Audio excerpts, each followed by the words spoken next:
afternoon, ladies and gentlemen, and welcome to another episode of The World Today, where we bring you the latest updates from around the world. I'm Raham Morsi, and I'm joined this afternoon by Mr. AlAzhar Wahaba, a journalist. Good afternoon to you, sir. Good afternoon. Yeah. Let's start off with our first news item from AlAzhar online that reads, Egypt denies Egypt Air pilot contacted control center and says plane did not deviate. The news item itself reads, the National Air Navigation Services Company Administrative Board Chairman Muhyiddin Azmi denied media reports that the pilot of the crashed Egypt Air MS-804 contacted Egypt's control center in a statement published by Al-Ahram newspaper. Foreign media reports said the pilot spoke with Cairo's traffic control center for a few minutes, saying there was smoke on the aircraft and that he would make an emergency landing before the plane disappeared from radar. The Egyptian Armed Forces said on Thursday that no distress signals were received from the plane. The Aviation Minister, Sharif Fathi, said that the last contact with the plane was at 2:30 a.m. Cairo time. Well, the thing is, with this plane crash, there are a lot of theories coming out. Why is the foreign media persistent about talking about this? Even the French Foreign Minister, Jean-Marc Ayrault, spoke about this and said that people shouldn't, speculate. Why are they doing this? Yeah, of course. Let us say first that if we discussed, for example, what happened for the Russian airjet in Sinai, for example, we can discover that all the international media, especially the channels itself, they would be in a hurry for more speculations, for more assumptions, and so on. But I think the heart of the matter, if you find, for example, the black box or the voice recorder and so on, and this is what Egypt is trying just now to find this recorders, as the black box will unveil all the circumstances, and also the contacts between the pilot and the checkpoints, civil checkpoints in some areas, like in France itself, like in Greece itself, and also if you contacted with the Egyptian airport and so on. And I think, as you know, that President Abdel Fattah al-Sisi, during his inaugurations of some development projects in Damietta province yesterday, he stressed that we can't jump on the result and give more speculations and assumptions for what happened for the plane. We have to wait. But at the same time, as you know, that there is a war in the foreign media. As you know, for example, CNN, a channel described the pilot as he assassinated or committed suicide. Committed suicide, and so on. And they gave some this message, and this is of course a normally contact with France, with Greece, and so on. And this is can't or didn't mean that he gave a distress call for any of these airports. I mean, in Charles de Gaulle or in Greece itself. So I think when we find or the black recorders or the black box, I think Egypt will declare all the circumstances or what happened for the plane. As you know, at the same time, some said that they monitored some signals that a fire happened or a smoke in the plane itself, and also some electric issues or fire happened in the cockpit and so on. This is all assumptions. This is all speculations. And at the same time, the investigation team participated between Egypt and France and some foreign countries at the same time. They can't jump on all the results until they wait. For the black box. Yeah, of course. Well, as we speak right now, there are submarines searching for the black box at the crash site itself. How do you see the response of the Egyptian army towards this? Yeah, of course. The Egyptian army was the first that responded to all rescues and also try for the searches in the Mediterranean and so on. And after that, he discovered the debris, for example, of the plane itself, and also they are trying just now, they widened the area to find the black box or the recorders itself in the deep waters and so on. And as you know that at the same time, Egyptian civil aviations with a submarine from the oil ministry is trying just now to find it. Well, the Minister of Civil Aviation spoke about that basically it's a greater possibility that it was a terrorist act. If so, does this mean that it is the fault of the French airport Charles de Gaulle for this incident? And if it is a terrorist attack, why hasn't anyone claimed this attack?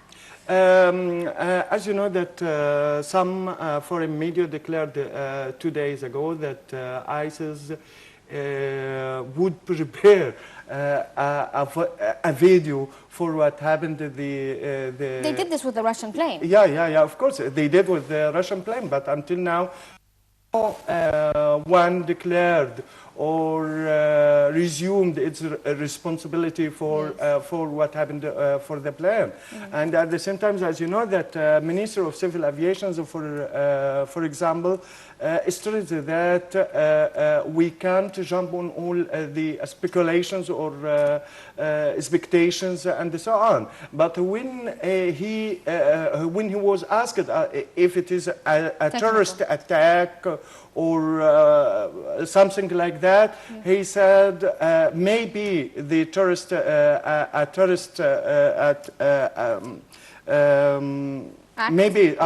this act may be more than like a technical failure. But at the same time, he asked to wait to find the black box and to wait the investigations or the joint investigations between Egypt and France. But even if it is, like, assuming that it is a terrorist attack or a technical fault, wouldn't at the end of the day this be a problem with the Charles de Gaulle airport itself? Yeah, of course. Because even technical faults, they're supposed to check on the planes before check it on takes the off. plane, and at the same time, as you know, that I think the French authorities is going now to find if it a terrorist attack or another thing else. And they checked more than 400 persons in Charles de Gaulle airport, and also the technical team dealt with the plan before departure. So all these speculations and all scenarios are still open until they find the black box. Do you think this accident will somehow affect tourism to Egypt? Yeah, of course, but as you know that tourism was already affected since February, or since the last accident that happened for the Russian air jet. And as you know that Minister of Tourism declared that they are still insisting upon their plan to attract about 12 or 10 million, 10 million tourists to Egypt until 2017 and so on. This is a plan. And at the same time, as you know, that Egypt are still waiting to give some incentives for the foreign tourism markets. to attract them for the Egyptian destinations. And I think Egypt will give at the same time a percentage for the foreign air companies to fly to some or other different destinations in Egypt. Okay, let's move on to the next item we have. News of Egypt that reads, Grand Imam of AlAzhar meets Pope Francis in Vatican today.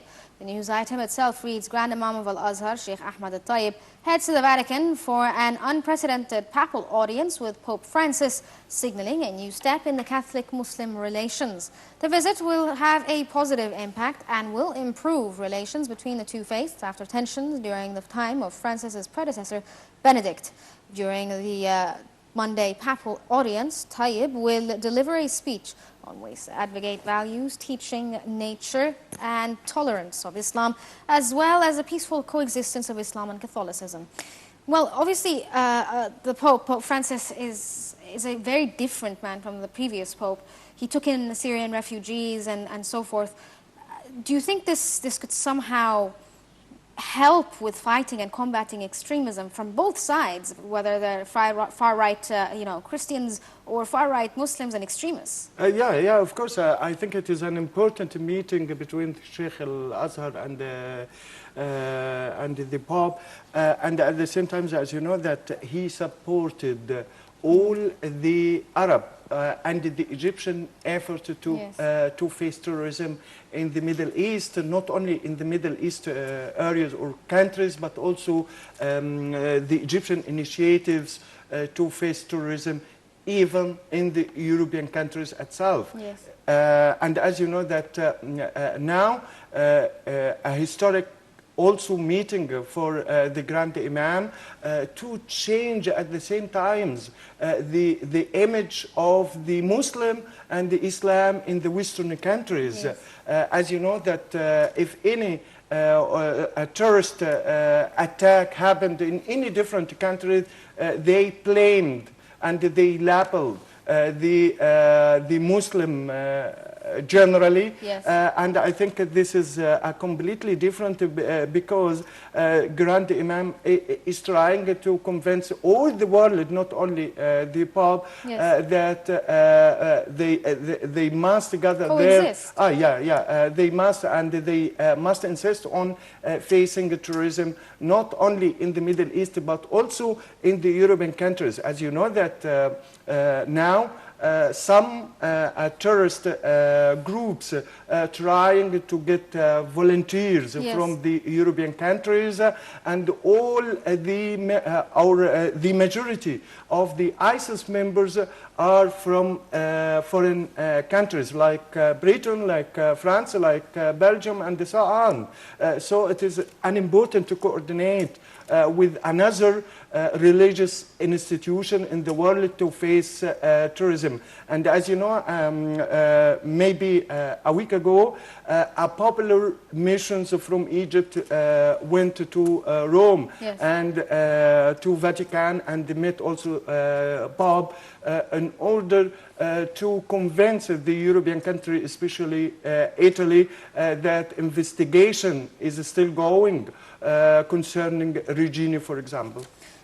Do you think that there will be more meetings like this to show that there can be coexistence and to show that at the end of the day we're all human and religion shouldn't play a part in all of this? Yeah, of course. As you know that AlAzhar itself, since years ago, issued an initiative for talks between different civilizations, even in the Middle East and in Europe, and to bilateral relations between all the religion institutions in the Middle East and in the European world at the same time.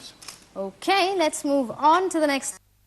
From the Daily Star of Lebanon, that reads, Daesh Group claims responsibility for deadly Syria bomb attack. The news item itself reads, Daesh Group claimed responsibility for multiple bomb attacks in 2 Syrian cities on the Mediterranean coast that monitors said killed more than 100 people today. The group's Amaq news agency said Daesh attackers had targeted gatherings of Alawites and Tartus in Jabla, a reference to the minority sect which President Bashar al-Assad belongs to. The Syrian Observatory for Human Rights Monitoring Group and state media said one blast hit a hospital. How do you see the latest developments in Syria? It seems that Daesh at some point did lose control, but they're coming back again with force. Of course, but let us say that the international scenario for making a peaceful or a treatment for between the Syrian opposition groups and the Bashar al-Assad. Now China, for example, entered the field and they appointed a special envoy in Syria itself. It means that the scenario is complicated just now in Syria, as it appears as it is a war between the superpowers on behalf the Syrian oppositions from one hand, and on behalf the Syrian regime at the same time. Until now, they are trying to convince all the factions, all the political oppositions in Syria to meet in Geneva or to resume their negotiations in Geneva, as the catastrophe of this war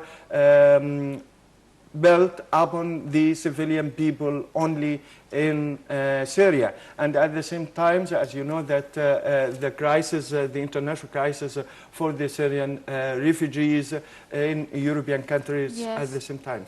Well, we're still going to talk about Syria some more and the crisis there in Syria. From the Washington Times that reads Syria TV, more than 20 killed in an explosion in the coastal city.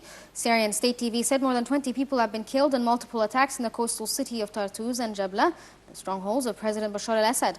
The TV report said at least one suicide bomber on foot, followed by a car bomb, attacked a packed bus stationed in Tartus.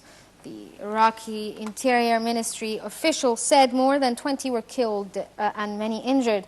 Separately, Syria's news agency Sana and three rockets were launched in Jabala, which lies 25 kilometers from Latakia city, landing in a bus station near the town's entrance.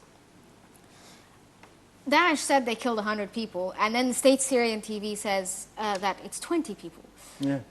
Is this somehow a war of morals, moral support and trying to make people not feel like it's that bad? And Daesh is trying to convince their people that they're achieving great goals. Of course, as you know that... it's propaganda, basically. Daesh depends on propaganda just now, especially they lost a foothold in many areas or provinces in Syria itself, and at the same time they are defeated in Iraq itself, and the Iraqi military forces now is trying to regain some area, especially in Iraqi, I think Fallujah. They are surrounding it just now until they waiting the final decisions to enter the province, and at the same time, Daesh lost some grounds also in Libya, so they are trying to make some propaganda that they are defeating, they are combating the Syrian regime and the Syrian soldiers in Syria itself, and also in Iraq, to change the image of Daesh. In some Arab countries, especially in Syria and Iraq and Yemen itself. Well, unfortunately, sorry, we ran out of time. So, Mr. Abdulatif Wahaba, a journalist, thank you so much for joining us this afternoon. This brings us to the end of this episode of The World Today, but stay tuned for more updates on Nile TV.